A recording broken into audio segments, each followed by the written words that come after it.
Good morning, class, or whatever time you're watching this. This is Dusty, and I'm currently out fishing in the kelp forests in the Monterey Bay. And I thought this would be a perfect backdrop to discuss the initial colonization of the New World. Of course, in this module, we've already learned how one of the first and leading paradigms concerning the colonization is called the Clovis First model. And this model hinges on the idea that nomadic megafauna hunters crossed from northeastern Asia into the New World over Beringia, a now submerged subcontinent that was exposed due to the low sea levels during the last glacial period. However, there have been a number of new archaeological discoveries from southern Chile to British Columbia and the California Channel Islands that are providing data sets that challenge that. These sites are oftentimes older, and they don't necessarily contain evidence of megafauna hunting, but they do contain a lot of evidence of maritime adaptations. So these data sets have now led archaeologists to start to think about the coastal migration hypothesis. So instead of the first Americans being nomadic terrestrial hunters, that the first Americans were maritime adapted hunters and gatherers that were really subsisting on the bounties of the ocean.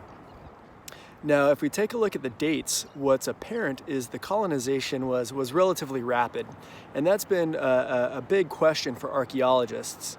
How and why did the migration happen so rapidly? And that's why I'm in the kelp forest today.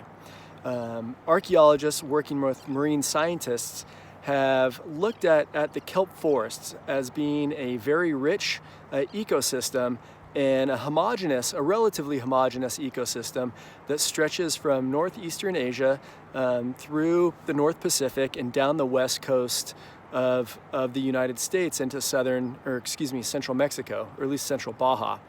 Now, the kelp forests have a very similar suite of resources in them. Fish, shellfish on the rocky intertidal zone, sea mammals, and seabirds.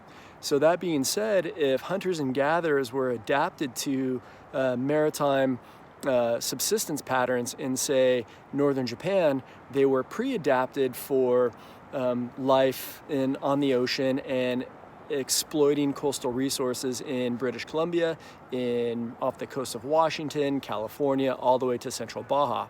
So it's this kelp superhighway idea that archaeologists believe that really expedited the colonization into the Americas. So instead of nomadic megafauna hunters coming in through Beringia, people were paddling down the coasts, probably at least 1,000 years before Clovis was entering into the New World.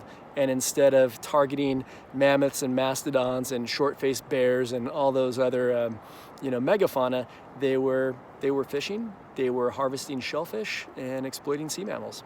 Anyway, I hope this brief video helps explain the coastal migration hypothesis and the idea of the kelp superhighway. Have a good day.